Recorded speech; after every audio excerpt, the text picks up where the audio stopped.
علامہ محمد اقبال رحمۃ اللہ علیہ، شاعر مشرق، پوئٹ آف دا ایسٹ، صاحب ذی وقار، میرے محترم اساتذہ کرام اور میرے ہم مکتب ساتھیوں، السلام علیکم۔ آج جس موضوع پر لب کشائی کرنے کا موقع ملا ہے اس کا عنوان ہے ڈاکٹر علامہ محمد اقبال۔ علامہ محمد اقبال متحد ہندوستان کے وہ واحد فکری رہنما تھے جنہوں نے مسلمانوں کے دور زوال میں جنم لیا۔ وہ واحد رہنما تھے جنہوں نے نسلی، لسانی، علاقائی، گروہی پستی کا شکار قوم کو خود شناسی، وحدت فکر و عمل اور اجتہاد کا درس دیا۔ اس مقصد کو حاصل کرنے کے لیے انہوں نے شاعری و نثر دونوں کا استعمال کیا۔ انہوں نے اپنے خوبصورت الفاظ کے استعمال سے ہر مکتبہ فکر اور ہر سماجی طبقے کو متاثر کیا۔ اے دوست کرو ہمت کچھ دور سویرا ہے، اے دوست کرو ہمت کچھ دور سویرا ہے، گر چاہتے ہو منزل تو پرواز بدل ڈالو۔ علامہ محمد اقبال وہ واحد رہنما تھے جنہوں نے اپنے خطبہ الہ آباد میں مسلمانوں کی الگ مملکت کا پورا نقشہ پیش کر دیا۔ وہ محمد علی جناح کو خط لکھ کر ہندوستان واپس آنے اور مسلمانوں کی قیادت کرنے کی ترغیب دی تھی۔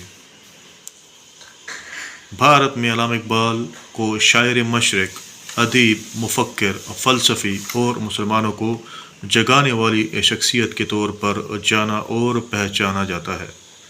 ایک ولولہ تازہ دیا میں نے دلوں کو، ایک ولولہ تازہ دیا میں نے دلوں کو، لاہور سے تا خاک بخارا و سمرقند۔ جناب صدر علامہ محمد اقبال شاعر مشرق تھے، حکیم الامت تھے، آپ مرد مومن تھے اور چاہتے تھے کہ بر صغیر کا ہر مسلمان ایمان کی تفسیر بن جائے۔ آپ نے مردہ دلوں کو حیات نو کا نغمہ سنایا، گرتوہوں کو اٹھایا، غلامی میں بھٹکنے والوں کو صبح آزادی کا جلوہ دکھایا۔ انہوں نے مسلمانوں میں ایمان، توحید اور اتحاد کے چراغ روشن کیے اور مسلمانوں کو سمجھایا کہ وہ ایک الگ قوم ہے۔ جناب صدر علامہ محمد اقبال نوجوانوں سے خصوصی پیار تھا اور وہ نوجوانوں کو شاہین کے روپ میں دیکھنا چاہتے تھے۔ وہ شاہین جو ہمیشہ محو پرواز رہتا ہے، آسمانوں کی بلندیوں کو چھوتا ہے۔ اس لیے آپ مسلمان نوجوانوں کو شاہین بننے کا پیغام دیتے ہوئے شاہین کے حوالے سے کہتے ہیں: پلٹنا جھپٹنا، جھپٹ کر پلٹنا، لہو گرم رکھنے کا ہے ایک بہانہ، یہ پورب یہ پچھم چکوروں کی دنیا، میرا نہیں لگو آسماں بے کرانہ۔ صدر محترم علامہ محمد اقبال کی آواز مسلمان نوجوانوں کے دلوں میں اتر گئی اور وہ اسلام کے شاہین بن گئے۔ آپ کی سب سے بڑی خواہش تھی کہ سارے مسلمان، خاص طور پر بر صغیر کے مسلمان، نبی کریم صلی اللہ علیہ وآلہ وسلم کے سچے غلام بن جائیں، کیونکہ جو آقا نامدار کا غلام بن جاتا ہے تو وہ زمانے میں اللہ تعالیٰ کے سوا کسی کے سامنے نہیں جھکتا۔